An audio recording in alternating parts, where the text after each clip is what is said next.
nurses and other healthcare workers immediately and enable us to act quickly and aggressively to shut down the spread of the virus, so important in critical facilities like hospitals and nursing homes.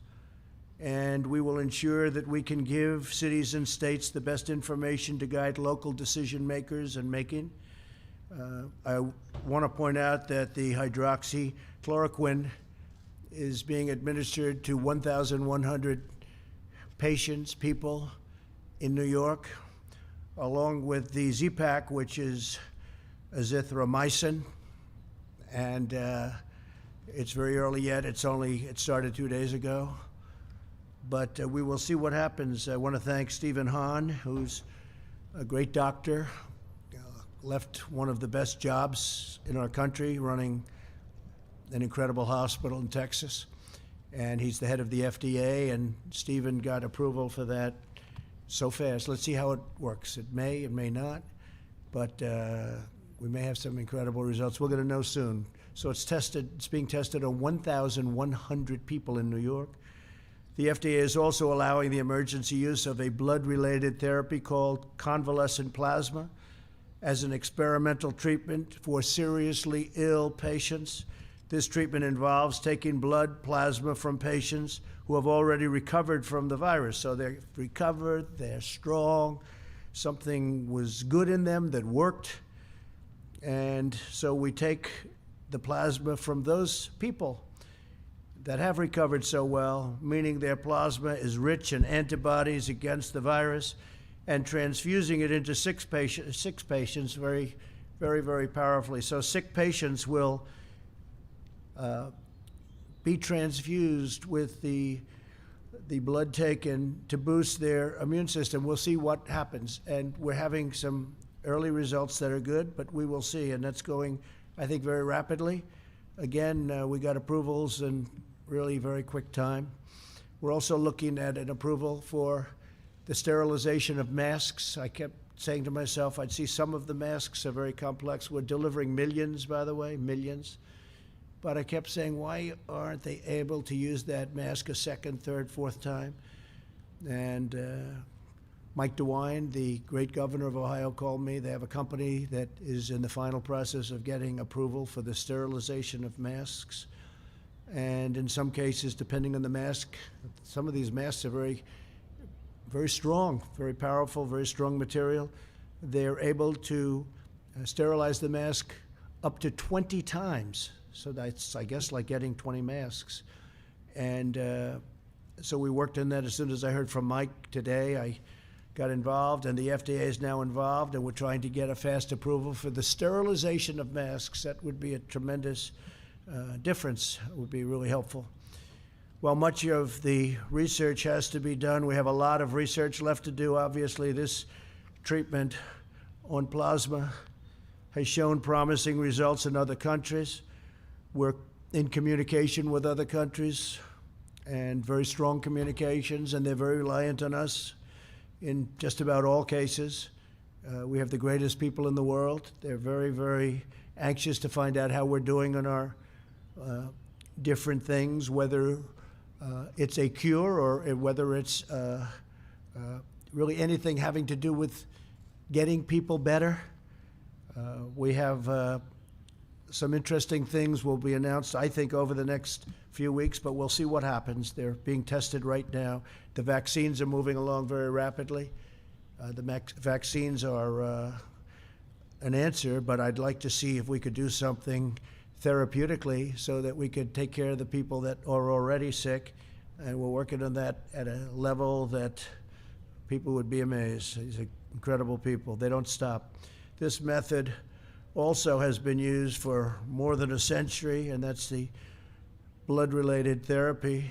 More than a century to fight off infectious diseases, so it's not unusual. Our level of complexity has changed, but it's a concept that's been used for a long time, including during the Spanish flu epidemic. And that was really a pandemic of proportions like, frankly, nobody's seen until what we're facing now. That was in 1918. You know what the result of that was?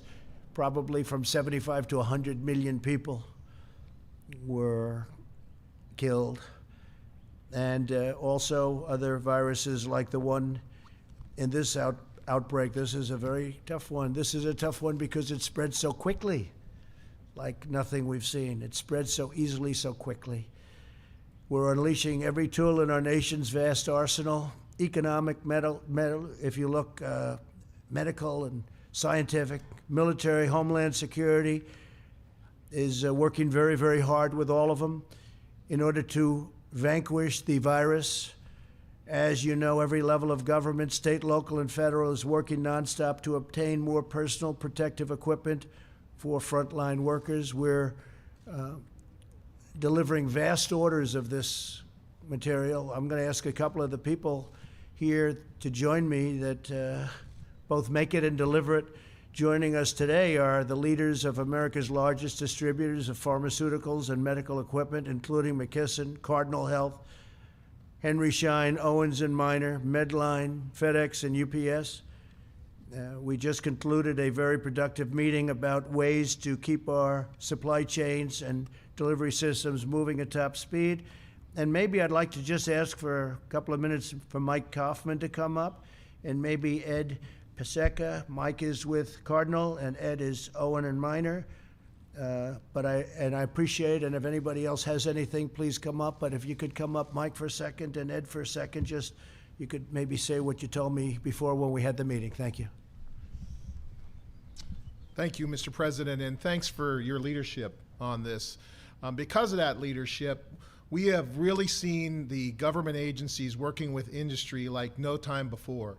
We've seen HHS, FEMA, the CDC work incredibly effectively with all of the distributors, and all of the distributors working together for the good of the people. And all of us have been so focused on making sure that we take care of our customers, because our customers are the ones that are taking care of the patients every day, and we need to do everything we can to make things good for them. And so it's been great to see how well all these government agencies have been coordinating together with us. Thank you. Thank you. Appreciate it. Thank you, Mr. President. Let me first start by thanking the administration for all the support you have provided to the industry. You know, one of the things we did hear the challenge, and starting in January, we've ramped up our production in the Americas, including our facility in North Carolina, where we are now manufacturing an additional 40 to 50 million masks per month to get into the U.S. healthcare system. And we talked a little bit about this in the pre-meeting. One of the issues we're struggling with is the demand increase. You know, used an anecdotal example of one hospital in New York that traditionally uses roughly 10 to 20,000 masks a week are now using 200,000 to 300,000 masks a week. So you multiply that times the entire U.S., let alone the same demand outside of the U.S. That's part of the issue we're running into, is even with a significant ramp up in supply, you know, there's still that demand that is much greater than that supply. Thank you very much. And I bring that up because when we discussed back in a room, we were in a conference room, very nice one actually, it's called the Cabinet Room. That statement was made that they've been delivering for years 10 to 20,000 masks. Okay, it's a New York hospital, it's packed all the time. How do you go from 10 to 20 to 300,000, 10 to 20,000 masks to 300,000, even though this is different? Something's going on, and you ought to look into it as reporters. Where are the masks going? Are they going out the back door? How do you go from 10,000 to 300,000? And we have that in a lot of different places. So somebody should probably look into that, because I just don't see from a practical standpoint how that's possible to go from that to that. And we have that happening in numerous places. Not to that extent. That was the highest number I've heard. That's the highest number you've seen, I would imagine, right? But this man makes them and delivers them to a lot of hospitals. He knows the system better than anybody, and I think you were more surprised than I was when you saw that number, so thank you very much. I hope I didn't get any of your clients in trouble, but it could be that they are in trouble. So they have to look at that in New York. FEMA is working with these companies to launch Project Airbridge to expedite the movement of critical supplies from other countries to the United States. The first flight arrived at JFK Airport, New York this morning, filled with 80 tons of personal protective equipment, including 130 1,000 N95 respirators. Those are the ones that we were talking about before. 1.8 million face masks and gowns, 10.3 million gloves, and many other things. Millions and millions of different items. FEMA has scheduled 19 additional flights and is adding more daily. We hope to have about 50 flights. We're going to have, I think, including the one that came in today, we're up at 51 flights with these massive planes from the different companies that were so nice to be here today. Would you like to say something on behalf? Please come up. Thank you.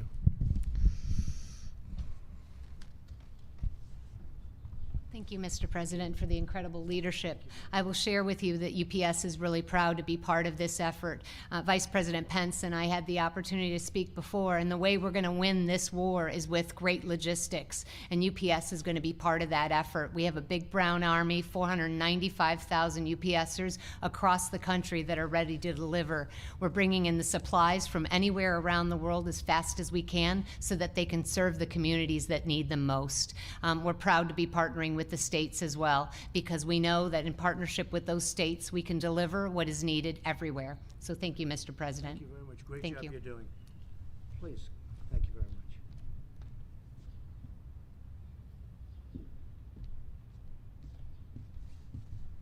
Thank you, Mr. President. I would certainly like to echo my colleagues' comments that the collaboration amongst many of the government agencies and the private market, the distributors represented here today, has been incredible, has been increasing and ramping up over the past weeks.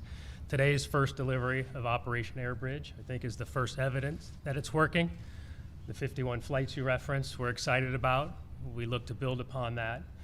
So I would echo my thanks for your leadership, and certainly to the staffs for the terrific partnership and the commitment to protect the people we think about most often, which are the people on the front lines providing care. And maybe just a quick word of thanks on behalf of all the CEOs here to our teams that continue to show up in warehouses across the country, in pharmacies across the country, and do their jobs to keep the supply chain going. The supply chain is working, it's resilient. Supply is a challenge, we're tackling that. Thank you very much. Great job.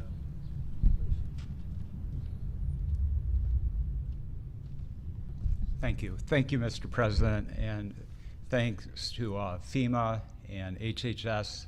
I think great leadership and is really working well.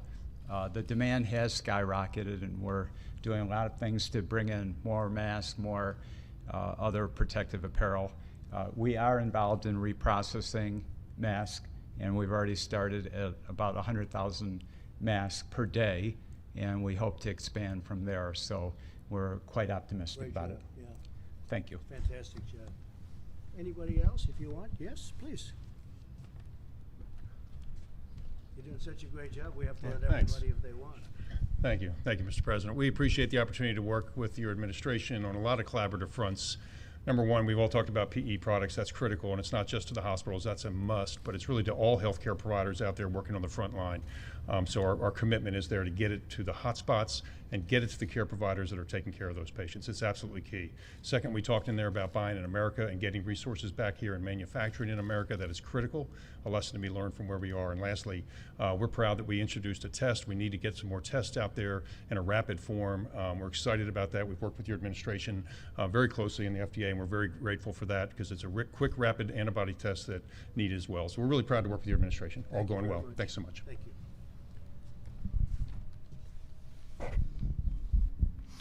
So thank you all very much, and for the great job you're doing. It's really incredible, frankly. Many of the states are stocked up. Some of them don't admit it, but they have. We have sent just so much, so many things to them, and including ventilators. You know, there's a question as to hoarding of ventilators. Some hospitals and independent hospitals, and some hospital chains, as we call them, they are holding ventilators. They don't want to let them up. We need them for certain areas where there's big problems. Can't hold them if they think there might be a problem weeks down the road. So we've delivered a lot, and this group has been really fantastic. We want to thank you. And UPS and FedEx, in particular, you've gone absolutely out of your way, so we appreciate everything you've done and delivered. The federal government continues to mobilize every resource to make sure our frontline doctors and nurses have the equipment needed to save American lives. Yesterday, I visited Naval Station Norfolk as the USNS Comfort departed for New York 3 weeks ahead of schedule, fully loaded with 12 operating rooms, 1,000 hospital beds, and hundreds of the best doctors, nurses, and medical professionals anywhere in the United States Navy, anywhere, frankly, in the United States. It was an incredible thing to see. Most of you saw that on television as it was leaving. It left literally 3 weeks early. It was under maintenance, and they got the maintenance done very quickly. They worked round the clock, as many of the people have, and it was a great sight. Additionally, two of the country's largest health insurers, Humana and Cigna, are announcing that they will waive copays, which is a big deal for anybody that understands insurance. They don't waive copays too easily, but we've asked them to do it, and they've done it.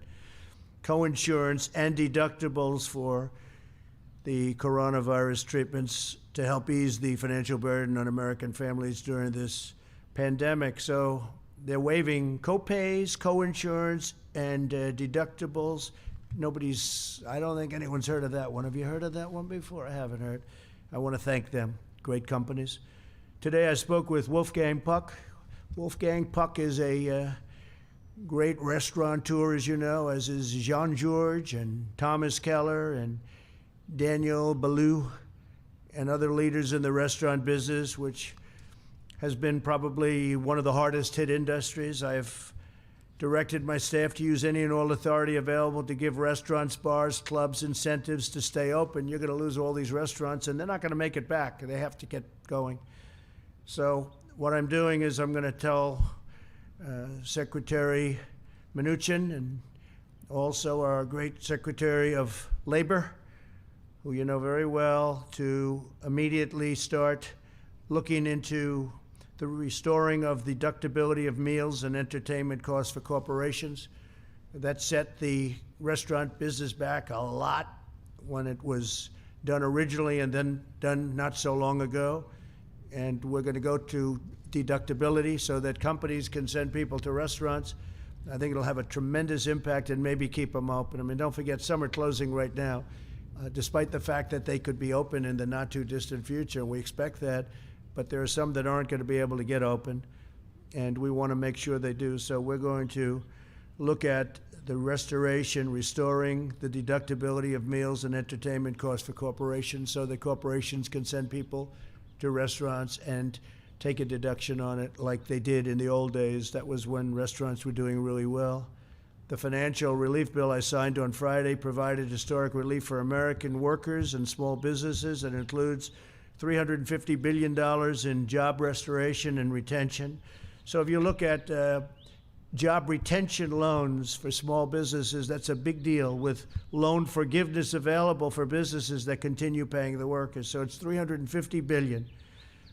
Job retention loans for small businesses with loan forgiveness available for businesses that continue paying workers. I mean, how about that?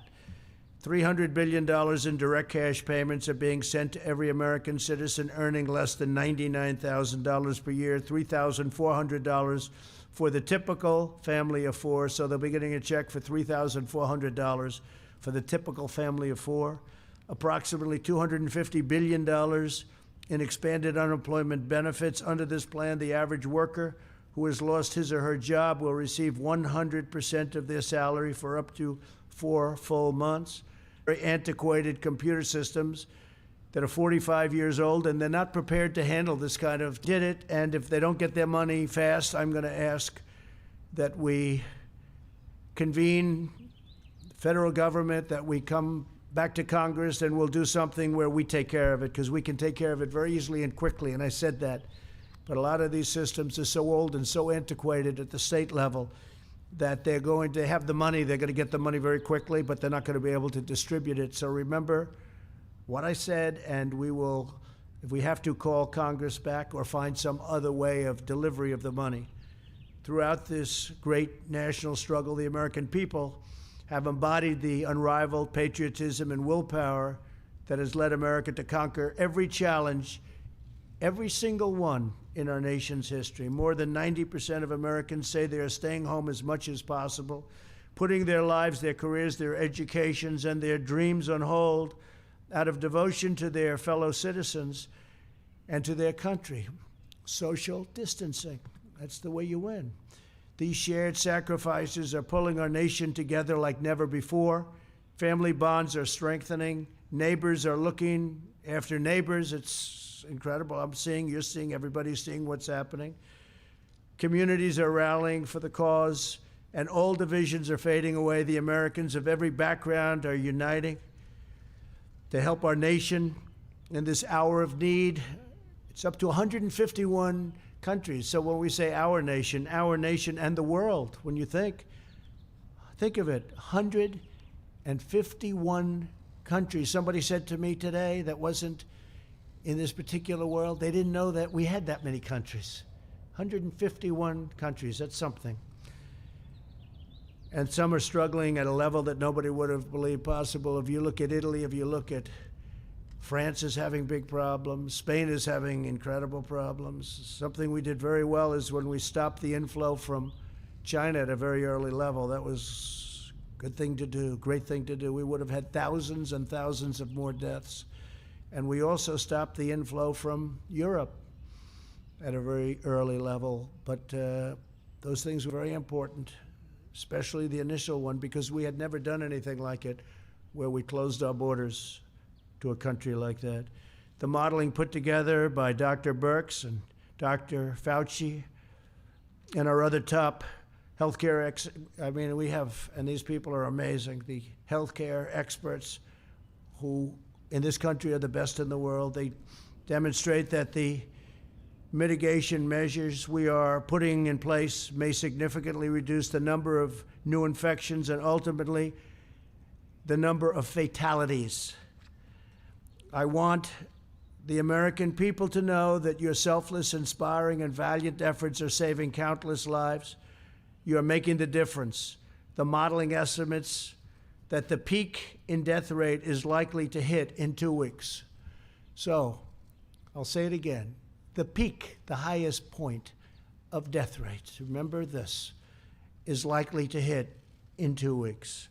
Nothing would be worse than declaring victory before the victory is won.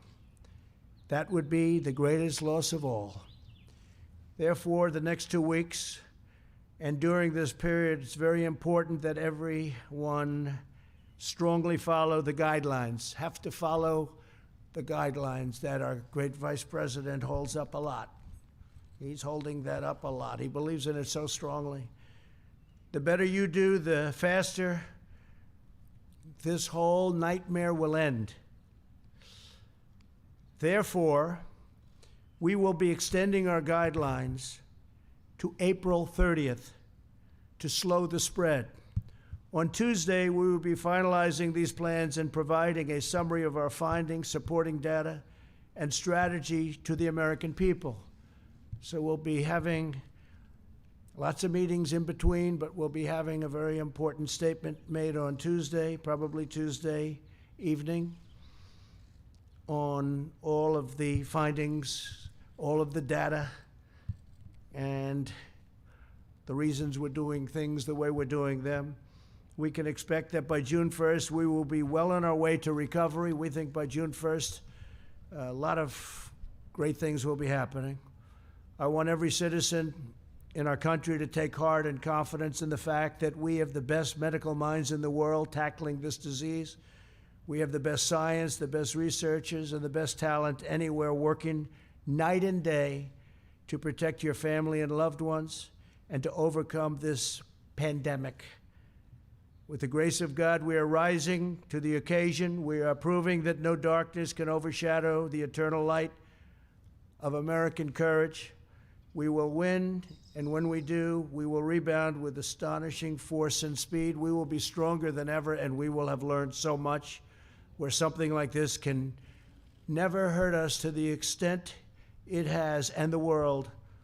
Again, in our present crisis, the strength of our people is our single most important asset, and together we will defeat this invisible curse this invisible enemy and rise to incredible new heights. So I just want to thank you all for being here, and we'll take some questions if you'd like. Yeah, please, Kelly. Dr. Fauci said he thought there could be in excess of 1 million cases in the United States and deaths could exceed 100,000. Do you accept that assessment, and has that formed your thinking about extending these guidelines? And you also talked about New York. Were you suggesting there has been inappropriate use of masks or improper conduct with supplies? No, I want the people in New York to check, Governor Cuomo, Mayor de Blasio, that when a hospital that's getting 10,000 masks goes to 300,000 masks during the same period, and that's a rapid period, I would like them to check that, because I hear stories like that all the time. You know, we're delivering millions and millions of different products, and all we do is hear that, can you get some more? But when you hear that, and I heard that from one of the great companies of the world at doing this, it's a client, and they're going from, you heard it, 10,000, 20,000 tops to 300,000, and that's a hospital that's always full. So I think people should check that, because there's something going on. Well, it's not, I don't think it's hoarding. I think it's maybe worse than hoarding, but check it out. Check it out. I don't know. I think that's for other people to figure out. But you don't go from numbers like that. Now, other equipment likewise, because we're delivering a lot of ventilators, and we're building, by the way, we're building and buying, and we have a lot of ventilators that we're going to be sending out very soon. We also have right now in the stockpile almost 10,000 ventilators that we have to hold in case of emergency. We don't want them going out, and then Louisiana has a tremendous problem, which we now know they do. You know, all of a sudden it came very quickly. Louisiana was doing so fantastically well, then all of a sudden it was a big rash of cases. So we have to be prepared to move the ventilators. They're very important pieces of equipment. They're very expensive, and they're very complex. It's like building a car. You know, these are expensive, complicated, very complicated pieces of equipment. So we now have 10,000 in, and we inherited a system which was broken. Just like, I'll never forget the day when a general came and said, "Sir, my first week in office, we have no ammunition." That was in the military. We've now rebuilt our military, stronger than it's ever been, and we have so much ammunition. You wouldn't believe it, how much ammunition we have. But the same thing here. We had a stockpile that was deficient. We had testing that was no good. We had a testing situation that just wasn't right. It was okay for very small cases, but it was obsolete, and it was broken, and it was only good for a very small situation. But what I'd like to do is I'd like to ask Dr. Fauci to come forward and discuss the number, because I think the number is going to be a very different number than the numbers that you talked about. Please, Doctor, you might talk about that. Yeah, thank you, Mr. President. Yeah, the number I gave out is, based on modeling, and I think it's entirely conceivable that if we do not mitigate to the extent that we're trying to do, that you could reach that number. Yeah, it's possible. I mean, you could make a big soundbite about it, but the fact is, it's possible. What we're trying to do is not let that happen. So instead of concentrating on the upper and the lower, we're saying that we're trying to push it all the way down. But the second part of your question was, yes, we feel that the mitigation that we're doing right now is having an effect. It's very difficult to quantitate it because you have two dynamic things going on at the same time. You have the virus going up, and you have the mitigation trying to push it down. But the decision to but to extend this mitigation process until the end of April, I think was a wise and prudent decision. Dr. Birx and I spent a considerable amount of time going over all the data, why we felt this was a best choice of us, and the president accepted it. So in direct answer to your question, the idea that we may have these many cases played a role in our decision in trying to make sure that we don't do something prematurely and pull back when we should be pushing. Deborah, please, could you explain the 2.2 million if we did nothing? Because a lot of people would like to know that. So thank you. I mean, you all know you've all seen the models. You've seen the models from Imperial. You've seen the models from Columbia. We've reviewed 12 different models. And then we went back to the drawing board over the last week or two and worked from the ground up, utilizing actual reporting of cases. It's the way we built the HIV model, the TB model, the malaria model. And when we finished, the other group that was working in parallel, which we didn't know about, HIME, and Chris Murray, ended up at the same numbers. So if you go on his website, you can see the concern that we had with the growing number of potential fatalities. All of the flu models predicted anywhere between 1.6 and 2.2 million fatalities if we didn't mitigate. I think you all knew those numbers. Some of them predicted half of the United States would get infected and have that level of mortality.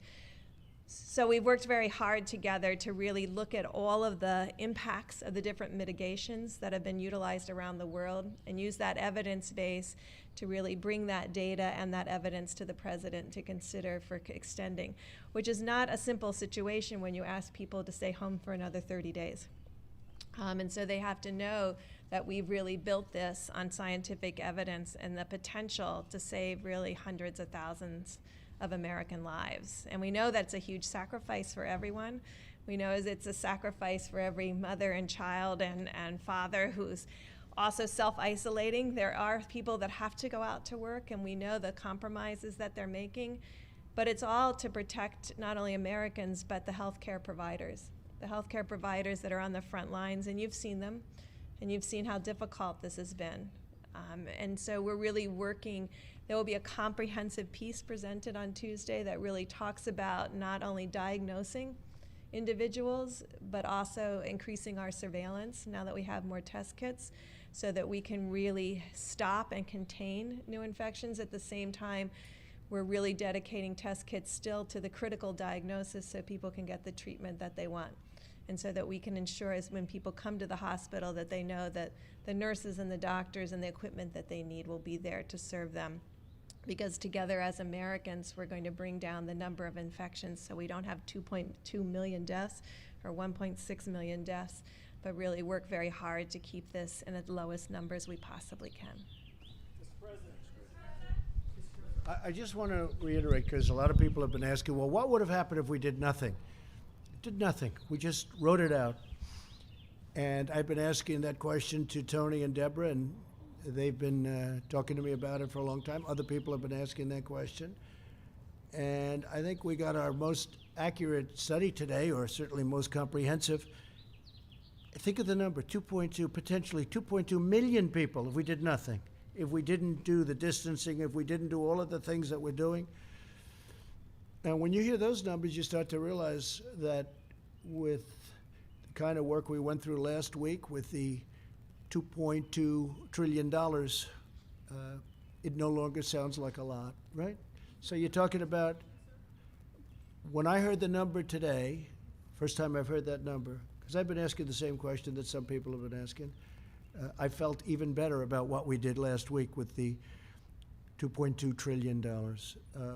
Because you're talking about a potential of up to 2.2 billion, and some people said it could even be higher than that. So you're talking about 2.2 million deaths, 2.2 million people from this. And so if we can hold that down, as we're saying, to 100,000, it's a horrible number. Maybe even less, but to 100,000. So we have between 100 and 200,000. We all together have done a very good job, but 2.2 up to 2.2 million deaths, and maybe even beyond that. I'm feeling very good about what we did last week. Yes, please, go ahead, please. Mr. President, given that you're announcing that you're extending these guidelines, was floating Easter a mistake, do you think? And No. Does this, you can tell us why, and It then. was just an aspiration.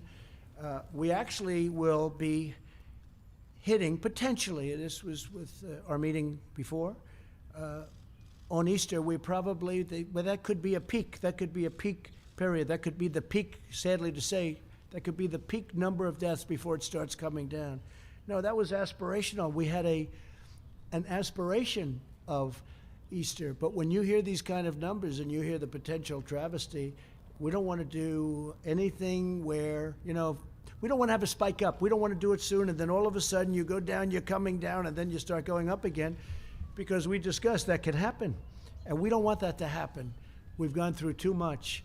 So that was an aspirational number. I didn't say Easter. I said it would be a great thing if we could do it by Easter. And we know much more now than we knew 2-3 weeks ago. Easter should be the peak number, and it should start coming down, and hopefully very substantially from that point. Okay, thank you. Please. OAN. Jen Pellegrino with OAN. Yes. Thank you, sir. Mr. President, your approval ratings have been the highest they've ever been, as well as the ratings on your handling of the virus. Yet there are some networks that are saying they're debating whether or not to carry these briefings live. Do you think there's a link between the two? Well, I don't know. I know that, well, that's a nice question. Thank you very much. Yeah, I don't want high approval ratings for this. I wish we could have our old life back. We had the greatest economy that we've ever had, and we didn't have death.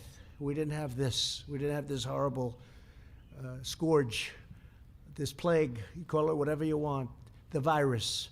But we're working very hard. That's all I know. You know, I see things, I see numbers. They don't matter to me. What matters to me is that we have a victory over this thing as soon as possible. When you hear that 2.2 million people could have died if we didn't go through all of this, and now the number will be, you know, a much lower number. Hopefully it's going to be the numbers that we're talking about. So I appreciate it very much. But, you know, what I want is I want our life back again. I want our country back. I want the world back. I want the world to get rid of this. This, again, 151 countries. And we're going to do it. We're going to have a great victory. We're going to have a great victory. Go ahead, please. Sorry, bud. Yeah, thanks. You mentioned it. I just want to make sure I was right. So Humana and Cigna are going to waive for all costs for anybody that's got the coronavirus. They're going to take care of everything? Well, that's what they said. I told you what they're going to take. Right. Copays in particular, that's a big deal. Insurance companies don't do that, and I appreciate it. Humana and Cigna, they should be getting a lot of credit for that. Will there be other companies? I They're don't just know. those two? Well, or? those two are getting a lot of credit right now for it, and they should, because it's something that, it's a lot of money they're waiving. And so we thank them. Will there be other companies? I wouldn't be surprised. Are you calling on them to do it, There's sir? great spirit. I'll tell you what, yeah, I'd love to have them do it. Let them waive those copays. There's a great spirit in this country right now. I mean, I know insurance companies better than anybody. They just don't do that. But now there's a spirit like I have not seen. I have never seen anything like it. I mean, even the media is much more fair. I wouldn't say all of it, but that's okay. They should be fair because they should want this to end. This is about death. So I want to thank Cigna and Humana. Thank you. Will the federal government be reimbursing those insurance companies, or is this something they really are just doing out of their pocketbooks? They haven't asked for reimbursement, so I assume they're not. They said they're going to waive them. Waiving them doesn't mean we're going to waive them and get reimbursed, no. Okay. And second question for you, sir. First of the month is 3 days away. I know these cash payments are coming. Treasury Secretary Mnuchin said today about 3 weeks they should get there. For people that are worried about paying rent, I know mortgages through the HUD is taken care of, but I'm just curious about rent. What should people be doing for the first of the month? Well, they're going to be getting the money. I will tell you, I think landlords are going to take it easy. We may put out a statement on that. I think a lot of people that are owed money are going to take it easy. They don't sort of have a choice. But a lot of concessions are made, just like the insurance companies. A lot of concessions are being made that wouldn't have even been thought of 3 weeks ago, not even thought of. So a lot of really positive things are happening. Please, behind you. Thank you, Mr. President. Yesterday, why did you publicly threaten quarantine on New York, New Jersey, parts of Connecticut? I didn't do that at all. Read the statement. Read the statement. Read what I said. I said we're going to look into possibly quarantine. I didn't say we're going to quarantine. I looked at it as a possibility because a lot of our professionals suggested quarantine. I said we're going to look at it. We then looked at it. You see? Who are you with? Bloomberg, right? I can't imagine that. Let me just tell you, I didn't threaten it. I don't go around threatening. What happened is people, professionals, very good professionals, love the idea of doing that because that's sort of the ultimate in distancing. You can't do. They didn't want New Yorkers where they're having a problem necessarily going down to Florida where they have less of a problem. So the concept of quarantine was thrown out to me really would love to do it. They would love to do it, and I thought it was too much to do because the people are doing a great job with it. Also, it's very hard to enforce. But Okay, by please, speaking thank about you. it publicly, I mean, by speaking about it publicly and letting it be known that it's a consideration, do you think that you maybe frightened some No, Americans? I think we and- made people aware to stay in your houses and do good. Now we did an advisory. It's a strong advisory. The governors are running the advisory, the 3 governors, New York, New Jersey, Connecticut, and I think we did a great thing. But all I did yesterday, as you know, you can see it, you can read it, you can read, and you can see very simply that I said that we are looking into it, and then before the end of the evening, substantially, we decided to go with the advisory, which frankly I liked better from the beginning. Go ahead. Thank you, Mr. President. I have 2 questions. The first is, you've said repeatedly that you think that some of the equipment that governors are requesting, they don't actually need. You said New York might need, I might didn't not say need that. I didn't 30,000. say that. You said it on I didn't Sean say- come Hannity's on, Fox News. come You on. said You know, that why you don't, might. why don't you some- people act? Let me ask you. You said why some don't you states- act? Why don't you act in a little more positive? It's always trying to My get question you, to you get you. And you know what? That's why nobody trusts the media anymore. My That's question why to you is, people, how is that gonna excuse me, impact? you didn't hear me. That's why you used to work for the Times and now you work for somebody else. Look, let me tell you something. Be nice. Don't Mr. be President, my threatening. question Don't is- be threatening. Be nice. Go My ahead. question is, how is that going to impact how you fill these orders for ventilators or for masks? Your not gonna views that impact. they're not, you're not going to, it's not going to We're impact you at producing all. tremendous numbers of ventilators. We're doing a great job on it. Mike Pence, our vice president, has headed up the task force, which has been incredible, the job they've done. We have everybody in the White House working on it. We have everybody in the country is working on this in one way or the other. The fact is, we've done a great job of delivering. You've seen the biggest people in the business. I mean, there's nobody even close to this group of people. We had a meeting at 3 o'clock. It lasted for a long time. It was a great meeting with the generals and with everybody else, and they have done a fantastic job. I'm just saying this. If they're holding, let me give you one example. We sent thousands of generators to New York. They were put into a warehouse, a New York warehouse that happened to be located, interestingly, in Edison, New Jersey. They were given to New York, and we then went to other places, also giving thousands of ventilators.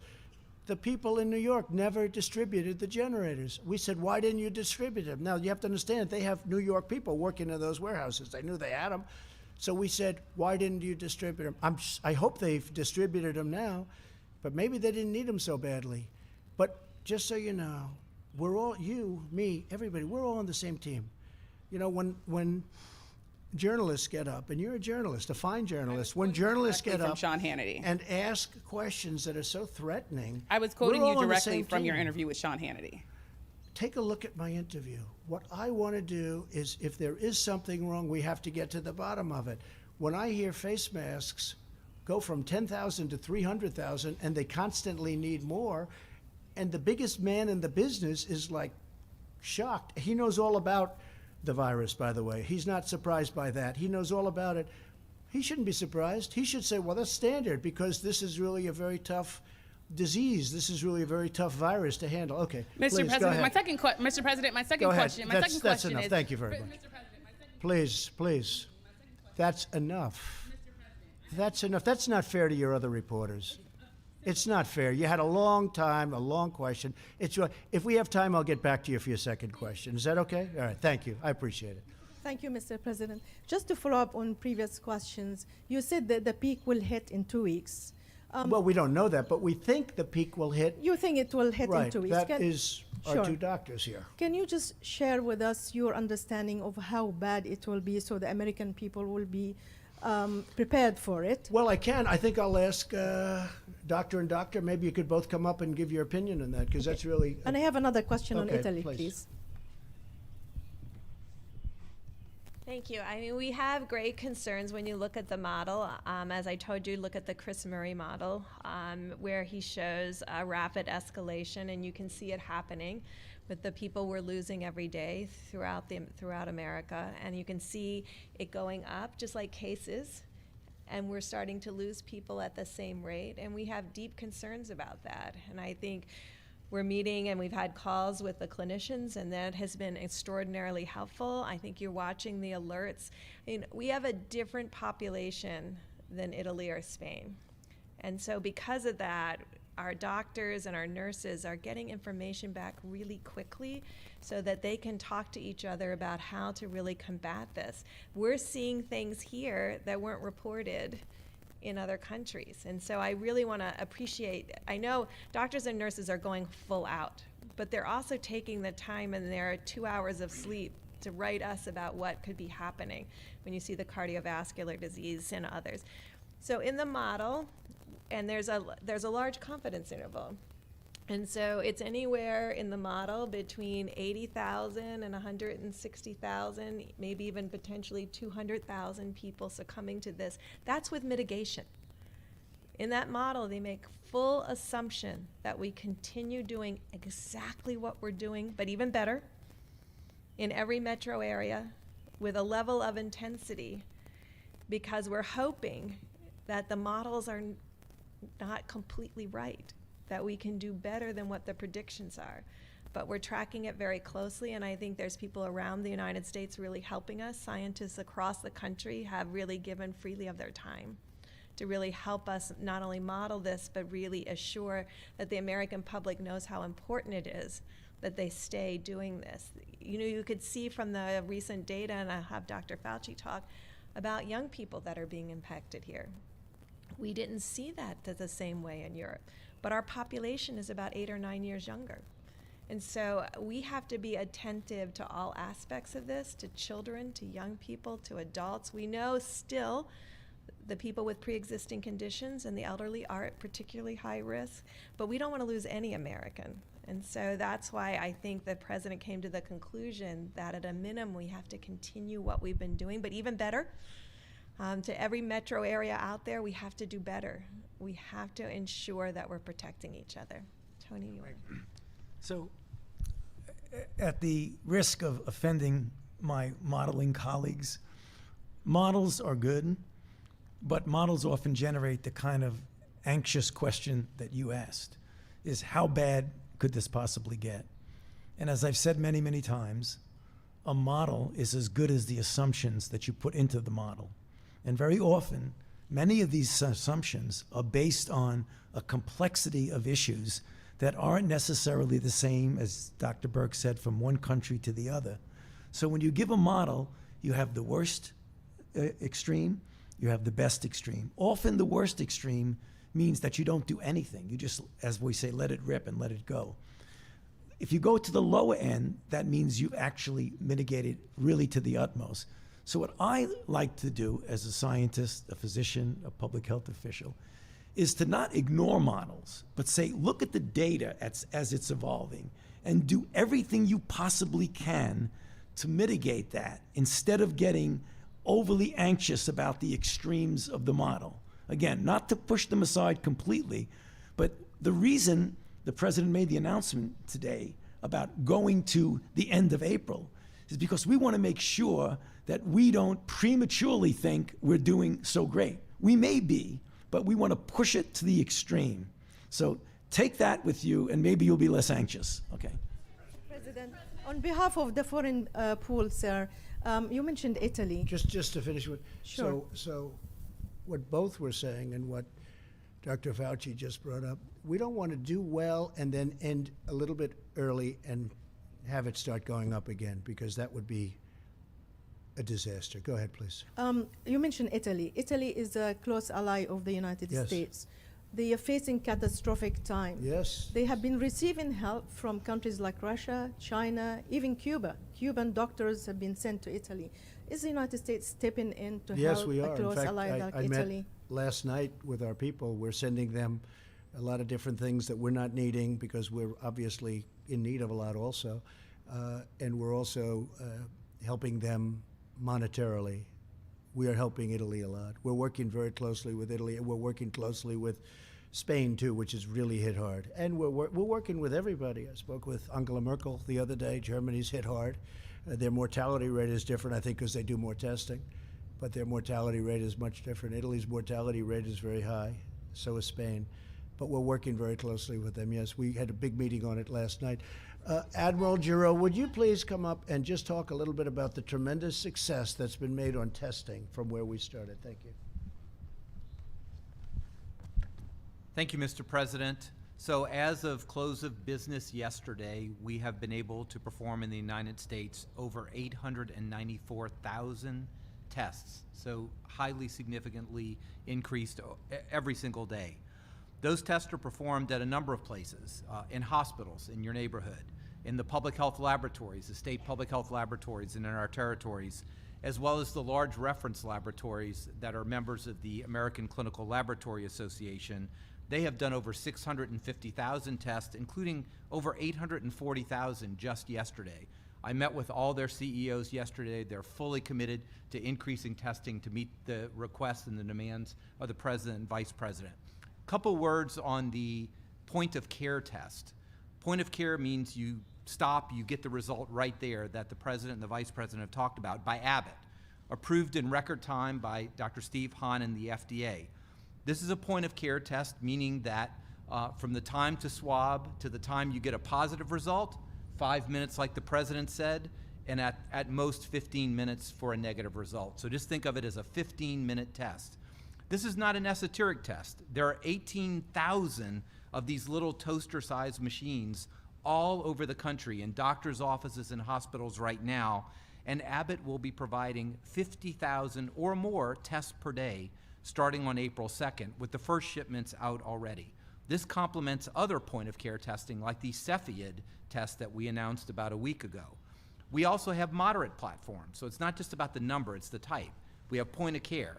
We have moderate platforms that are in hospitals and in larger clinics and academic medical centers.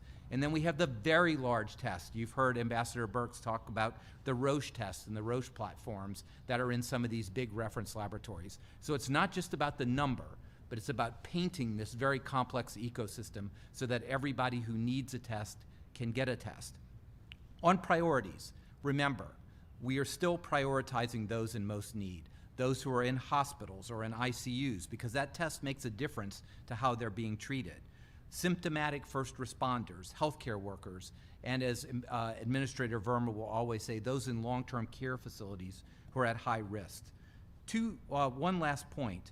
I've learned more about nasal swabs than I ever thought I would want to learn in my entire life, but it was a very big thing that the FDA approved last week, and it will now be implemented this week. Instead of having a provider stick this all the way in the back of your nose, that's uncomfortable, but it also requires PPE changes every time it's done. The FDA approved, with lots of data supporting it, self-swab of your nose. So literally put a swab, certain kind of swab, foam swab in your nose, put it in a plastic bag, give it in and drop it. This not only increases the speed, but it eliminates all those changes of PPE. So we will be implementing that this week, which will increase speed, but also save our precious resources as we build them up in the stockpile and out to hospitals. Thank you, sir. Thank you, Admiral, very much. Yeah, please, go ahead. Mr. President, you mentioned that the peak could come in 2 weeks. Can you ensure that everyone that needs a ventilator, every single patient that needs one will get one? Will it get there in time? And my second question is, after invoking the Defense Production Act yesterday with GM, you said that there were a couple of problem children that may require using your authority again. What are those companies and what aren't they meeting? Well, I don't have to tell you because those companies have come into line. They're doing a great job. They're working very hard, 24 hours round the clock.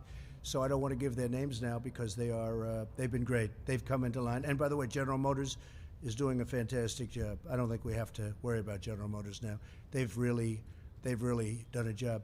And what the Admiral said also, I think we can add this, Admiral, the reason we show more cases than anybody else in the world is we're doing more testing than anybody else in the world. So we have more cases because we're doing far more testing than anybody in the world. And remember, we started with a system that was broken. For many years it was broken. And I'm not blaming the last administration. I'm saying other administrations. And our pipeline had very little in it. Just like we had no ammunition, we had very little medical, we had very little in our pipeline. Now we have ammunition, more than hopefully we'll ever need, and we also have a pipeline that's packed. And now we have those 10,000 ventilators that we can use because you need some quickly. I mean, this goes quickly from place to place. I'd love to give them all out right now, but we need them quickly. I don't want to give them out and then we have to take them back and move them someplace else. So we're very much prepared, please. Mr. President, States like Florida have reportedly had 100% of their requests for supplies from the National Strategic Stockpile filled, but other states like Massachusetts have not. So how is that assessment being made, and why has Florida gotten its request Well, fulfilled? I think you're going to find that almost all states, look, I was on the call yesterday with the governors, and they were happy with the job we're doing. And I'll tell you what, if you had a different administration, they would not have been happy. These are people that speak their mind. They were happy. It was falsely reported by a couple of people that, oh, gee, they weren't. They were happy. They were thrilled. Florida has been taken care of, and Michigan has been taken care of. Very important state. To me, it's very important because I'm so proud of what we've done bringing car companies back into Michigan. And we're now dealing with the governor, and I think, Mike, I can say that a lot of good things are happening in Michigan. Massachusetts, we're dealing with the governor very strongly, and we're trying to get things to Massachusetts as rapidly as possible. Why has Florida received 100% of its requests compared to some other states? Is there a reason? Well, Florida, look, they're very aggressive in trying to get things, and they're doing a very good job. But I think I can say all of the governors are very committed. We're very committed. We're working together, and we're getting things out at a level that nobody's ever seen before. You can speak to FedEx, you can speak to UPS, they've never done anything like this, that what they're doing right now. And nobody in the world has been able to match what these great companies have been able to do. If we left that to government, it would have been a tough thing. We have mobilized private enterprise. We have mobilized the greatest companies in the world. And what's happening is incredible. And that includes Abbott, where Abbott comes out and all of a sudden, out of nowhere, comes up with this incredible test that simplifies everything and makes it so easy. So I think you're going to find most states are very happy. I'm dealing with the governor of Louisiana, John Bel Edwards. He's a Democrat, if that's what you're getting at. But I'm dealing with him very successfully. I think he's very happy. I think he's actually amazed at what he's been able to get. In fact, we were even forward thinking. I suggested we send additional ventilators and other things. We're building a hospital in Louisiana, very importantly. We're building hospitals in New Jersey. Governor Murphy of New Jersey is a terrific guy, and frankly, he wants, he's got a pretty hot spot right there, right next to New York. And we're doing hospitals, we're doing ventilators, we're getting a lot to Governor Murphy. That's New Jersey. Last night I spoke to the governor of Connecticut. We had a great talk with him. We are really doing a job. Look, Gavin Newsom, the governor of California, he's been terrific. We sent him a boat way ahead of schedule, the ship way ahead of schedule, hospital ship, the Mercy, with 1,000 beds, operating rooms, and it's been in LA for 3 days already. So I think they're really happy. And when you think about it, in New York, we built 2,900 hospital rooms, beds. Nobody's ever seen it before. The governor's never seen anything like that before. This was done by federal government, not by state government. This was done by the federal government. They're opening it tomorrow.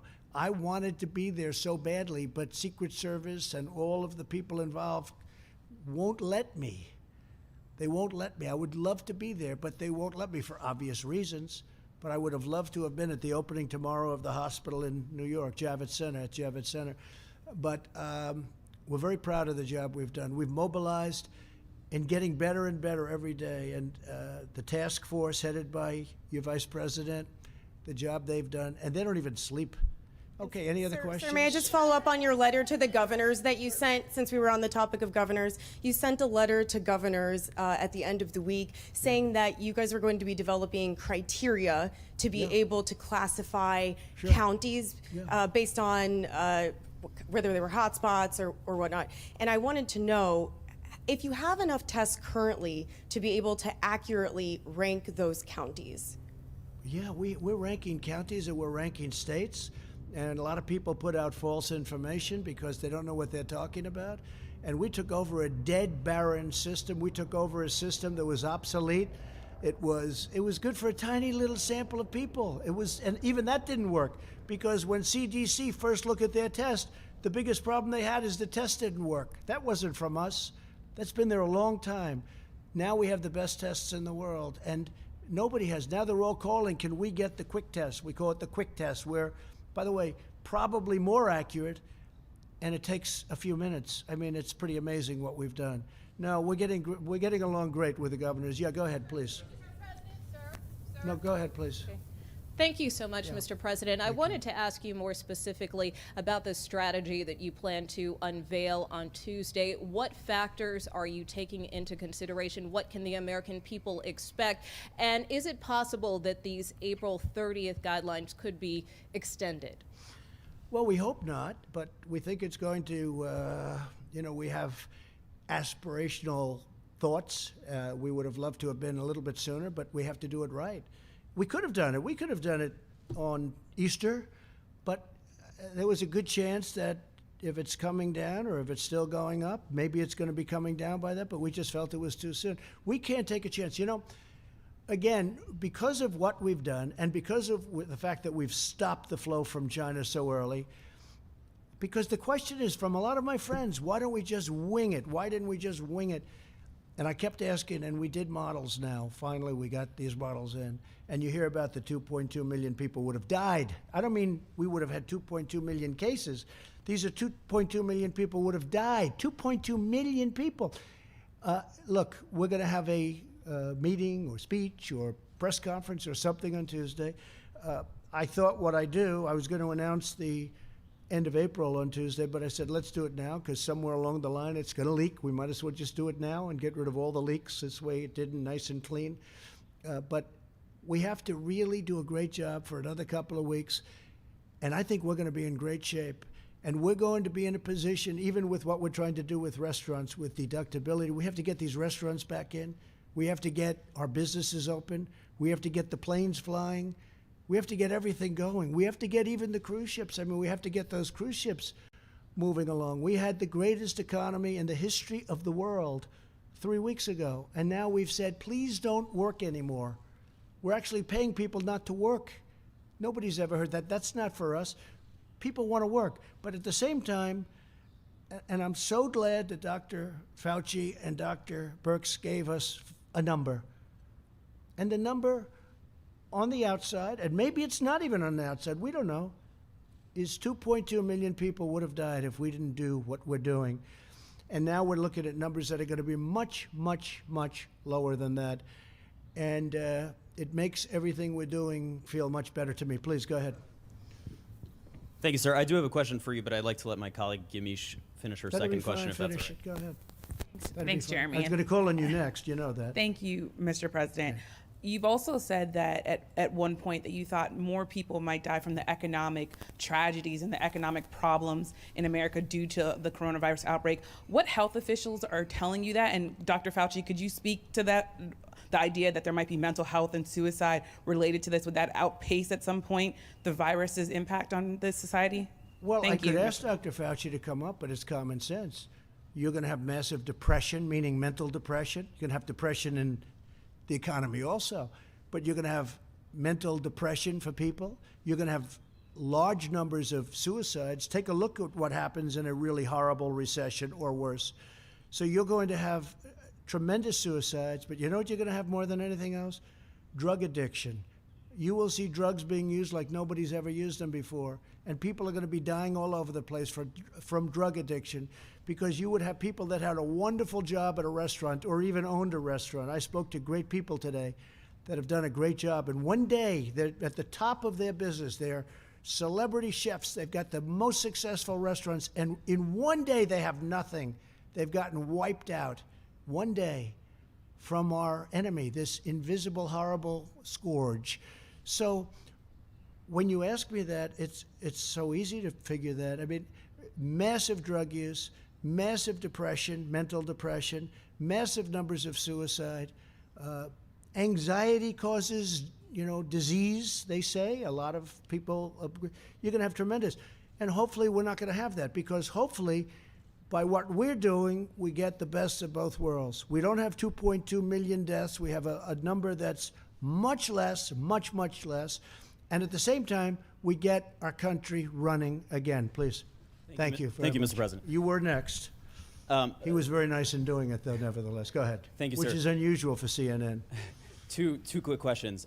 First of all, during this 30-day additional period, do you anticipate at all relaxing those restrictions by region during these additional 30 days? I don't think or so. No? It's a great question, actually. I don't think so. And I asked that the same. I said, how about Nebraska? How about Idaho?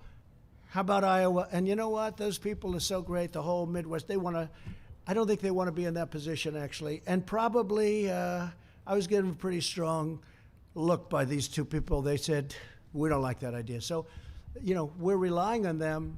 They're the best in their profession, and they didn't like the idea. And secondly, sir, I want to ask you about And some we could do it, but I don't think it would be good. Thank you, sir. I'd also like to ask you about some comments you made on Friday. You were talking about governors of different states, and you said, I want them to be appreciative.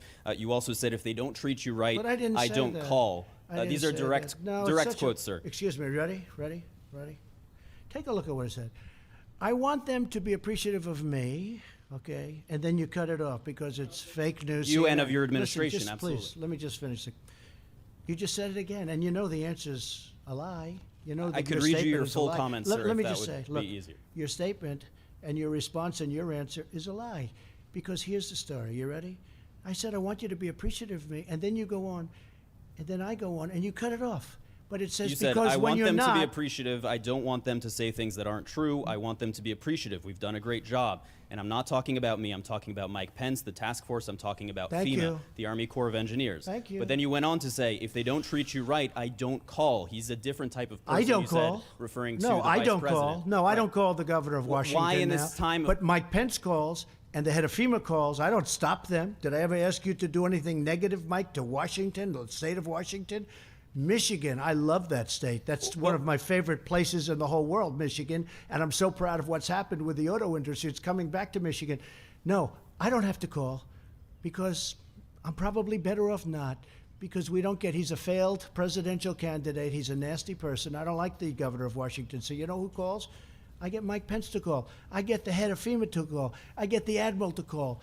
But what you didn't say, see, you started it off and you talked about, I have to be appreciated. But then, when you read the rest, it said, because if you don't appreciate, you're not respecting these incredible people, the two admirals, you're not appreciating FEMA and the Army Corps of Engineers who built 2,900 beds in 3.5 days, and you're not appreciating all of the work that's been done, and you're not appreciating these incredible people from private enterprise that are delivering things in numbers that nobody's ever seen. See, and that's why people aren't watching CNN very much anymore. That's why they don't like it. That's why your ratings are no good.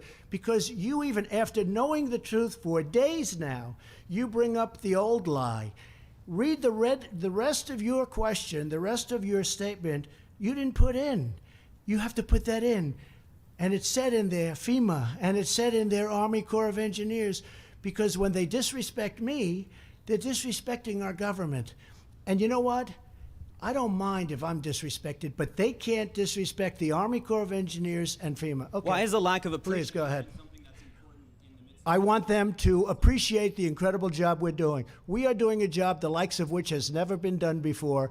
And there are a couple of people that know that. But for political reasons, let's say they're Democrats. They don't want to give this administration credit, and that's okay. But I don't have to deal with them. But our vice president does deal with them. Please go ahead. Thank you, Mr. But that's President. why CNN is not trusted anymore. They are not trusted. They are fake news. Remember that. Go ahead. Yes, you are. Go ahead. Thank you, Mr. President. I wanted to ask you about the extension of the CDC guidelines you've announced today through the end of next month. And of course, you know that there have been shelter-in-place orders that have been imposed by governors and mayors all throughout the country. And when you take that all into account, it sounds like, and it seems like you've acknowledged, that America essentially will be shut down for the next few weeks, maybe even the next 2 months. You mentioned June 1st as a date in which you'd like America No, we to think it's going to really start to open up. We think that that's going to be the bottom of the hill. That's where we're looking at, June 1st, maybe even a little bit sooner than that. So we have this hill. If we did nothing, the hill would have been up here. We did a lot. We did just about maximum. And we got lucky because we stopped China from coming in, and then later on we stopped Europe from, we got lucky. We got very lucky. The people that were coming in here, they went to Italy, they went to Spain, they went to other countries. We got lucky, and they got unlucky, to be honest with you. You look at what's going on in Italy and Spain in particular. So, no, I don't want that. June 1st, we think we can reach the bottom of that hill on June 1st, and that would be a great thing. And I have confidence in the two doctors. I think that that could be a date. It could even be sooner. Could be a little bit later. It could be sooner. But I think people would be very happy if we did a job and saved potentially millions of lives. I think people would be very happy with that date. My question, sir, Okay, actually has yes, please, go Mr. ahead, Mr. please. President, my question actually has to do with the $2.2 trillion relief bill that you signed into law. In your view, do you think that another relief bill, another phase bill, may be necessary? And are you prepared to support that, Mr. President? Well, I'm prepared to do whatever's necessary to, number one, save lives, and number two, bring our economy back strong just like it was before. I think our economy has a chance to be just as good and even better than it was before. And remember, a lot of the money that you read about, that's all coming back. These are loans to great companies that got stopped from doing business. They'll be back very soon. So much of the money that we're talking about, that money's coming back, and we'll take warrants, meaning we'll take pieces of the company for the taxpayers of our nation. I expect that we'll make a lot of money with that money. We're going to make a lot of money, and that's okay. I don't even want to talk about making money, because what I want to talk about is two things. Number one is saving lives, and number two is bringing our economy back, okay? But I think we're going to do very well. That whole money, a lot of it's coming back. Please. Mr. President, thank you. Earlier this afternoon, you had tweeted that there are on average 8.5 million Americans tuned into these daily press briefings. Yet there are some networks out there that are, concerned about taking these briefings. No, I know exactly what you're saying. No, I've read that. What do you say to Well, these I've read detractors? that CNN doesn't want to cover them. I've read that, except they can't help them because the ratings are so high. If the ratings were low, they wouldn't be here. This man wouldn't be here. In 100 years, you could bet your life that he would never be here with CNN and all their cameras if they're bad, because we help their ratings. We lift up their ratings because their ratings are very low. But for the most part, I haven't heard that. I will say the Washington Post has a drive on not to go to the President of the United States news conference because, frankly, so many people are watching. We're getting the word out. We're getting the accurate word out. And a lot of people are happy about it, and a lot of people aren't. But they should be happy. When I have the General, when I have Seema, and when I have Tony, and when I have our incredible, these are all like people that have become big stars, okay? But they've done a great job. But Deborah has done a fantastic, all of these people, they don't want to be stars. You know what they want? They want to win. They want to win the battle against the virus. They've been fighting this stuff their whole life. Between Ebola and swine flu and, I don't know, I'm not sure I'd love your life, but that's what you like, right? That's what they do. They fight disease. And you know what? There's nobody that does it better. But I think the American public, ultimately, they should be the decider. It's like, if they don't want to watch, they shouldn't watch. And we shouldn't have bigger ratings than The Bachelor, or, as the New York Times said, we have Monday Night Football type ratings. Now, I didn't say that. I have no idea what they are, in a sense, but I know that the Times, they say it's all the news that's fit to print. I say it's all the news that's not fit to print, because I think they are not honest people. But that's okay. But they can't help it. But even they said that the ratings are like Monday Night Football ratings, and that these are like Bachelor finale. That's their end. When the big deal happened, I have no idea what happened because I'm too busy working on this. Somebody will tell me what happened. So, no, I think it's terrible. When they don't want the President of the United States to have a voice, you're not talking about democracy any longer. Please. Thank you very much.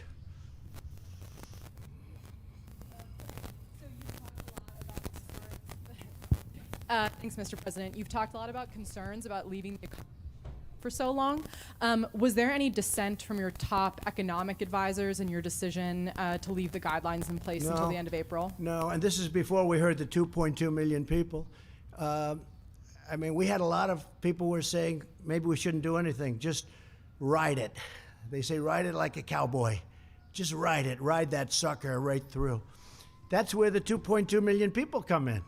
Would have died, maybe, but it would have been 1.6 to 2.2, and that's not acceptable. But there were a lot of people that said, I thought about it. I said, maybe we should ride it through. You know, you always hear about the flu. I talk about it all the time. We had a bad flu season. We're in the midst of a bad flu season. You know, we had a bad season last year, as an example, a bad flu season.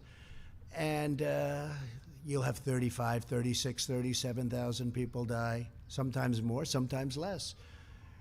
But this is different, and part of this is the unknown. And part of it also is the viciousness of it. I had a friend who went to a hospital the other day. He's a little older and he's heavy, but he's a tough person. And he went to the hospital, and a day later he's in a coma. I call, how's he doing? Sir, he's in a coma. He's unconscious. He's not doing well. The speed and the viciousness, especially if it gets the right person, it's horrible. It's really horrible. Please, go ahead. Mr. President, this may be good for some of the advisors as well. We've heard some rumors that Louisiana is really going to get hit hard next because there's a possibility with Mardi Gras. Have you guys seen any data to back that up of what happened a few weeks ago and whether or not that's contributing to the spike in Louisiana? I don't think it's a rumor. I think it's a fact. And Louisiana's been hit hard. And Louisiana is an example. It started off with like nobody for so long. When I spoke to the governor. But Deborah or Tony, either of you, if you'd like to talk.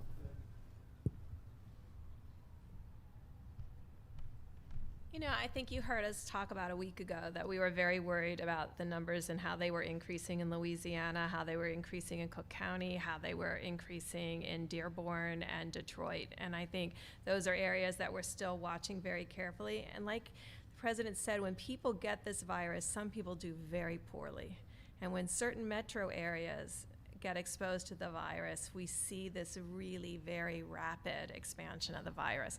We think it may have been circulating there for a couple of weeks. I don't like to look backwards. I only like to look forwards, and really we are putting all of our effort into ensuring that the people of New Orleans, the people of the Detroit region, frankly the people of New York. I mean, some of the fastest growing counties are not New York itself, New York City. When you look at it per 100,000, it's Rockland, it's Bergen. So I mean, all of these places are people that have transited through cities, and that's why we really did want the travel advisory, just to really warn people to watch out for their own health, to really take their temperatures. And so it can go from 50, 100, 500 cases, and the next thing you know, it's 2,000, it's 4,000, it's 10,000.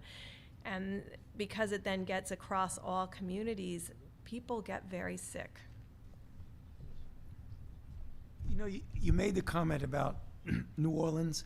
This could happen anywhere, and that's really one of the issues that we're concerned about and why we were so reluctant to pull back at a time when we need to put our foot on the gas as opposed to on the brake.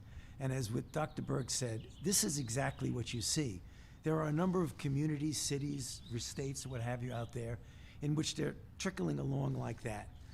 Don't get complacent about that, because that's exactly the way the virus works. It goes like this, then like this, and then it goes up like that. That's exactly what happened in New Orleans. That's what happened in a terrible way with New York. That's what we're trying to avoid in multiple locations throughout the country. So we shouldn't take any solace when we see low levels in different states, different cities, different areas, because they're very vulnerable to an explosion. And Mr. President, last question for me, sir. Just real quick, I asked the Vice President a week ago, and I think we talked about it last week as well.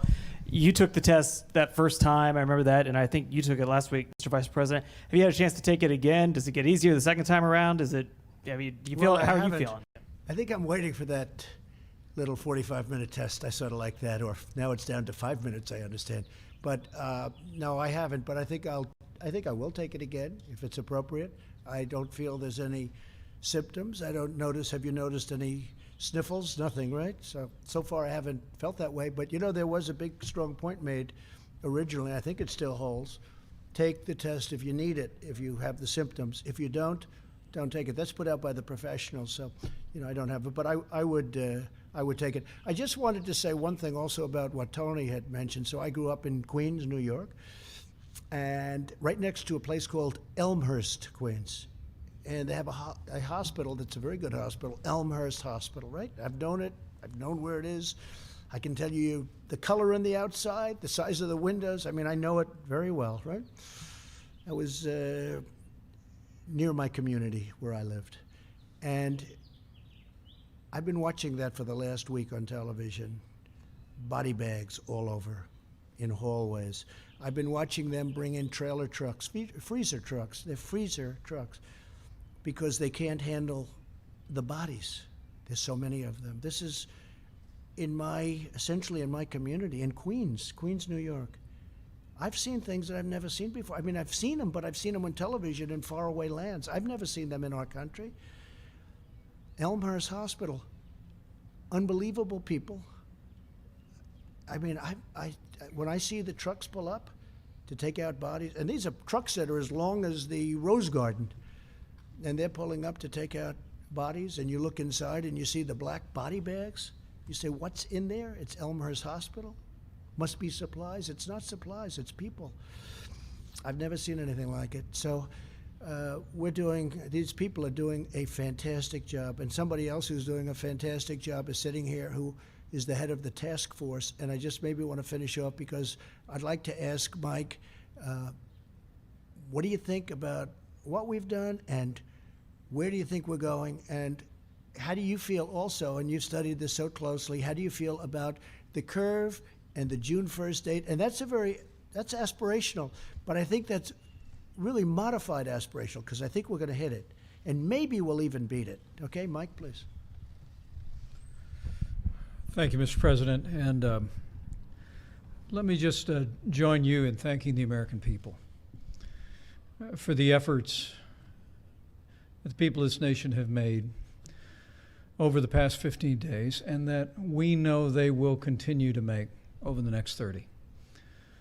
You heard the President speak today about the modeling, and on Tuesday he will share with the nation the full range of counsel of the team that he assembled now months ago at the White House Coronavirus Task Force. We'll lay out to the country what could have been, but what we're continuing to work to make a reality. But in the meantime, I think every American should have a grateful heart. First and foremost, all the incredible healthcare workers that are on the front lines at places like Elmhurst and elsewhere every single day. As Dr. Burke said, getting just a few hours of sleep and going right back into work. I mean, they are the hands and feet of American compassion. And I want to say, on behalf of your president and on behalf of a grateful nation, that we're with you. We're going to continue to work tirelessly with these outstanding leaders at FEMA to make sure that you have the protective equipment to be able to do your job safely and go home to your family. We're going to continue to work with these incredible distributors.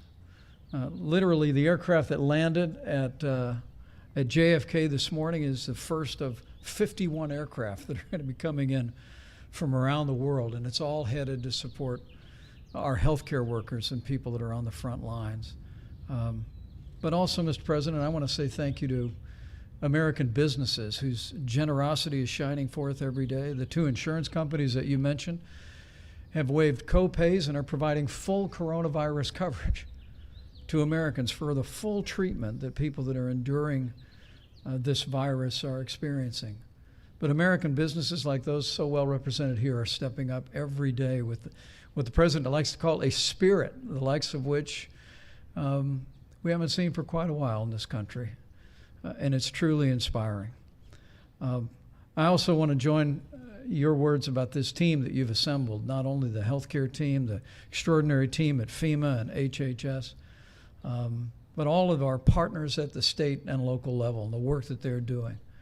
Mr. President, when you tapped me to do this 5 weeks ago, you said, I want a full partnership with our states. I want to make sure the federal government is there working with our governors and all the local health officials, and to all of you who are managing your states, to all of you that are implementing those healthcare policies on the local level, you have our admiration and our commitment to continue to be with you.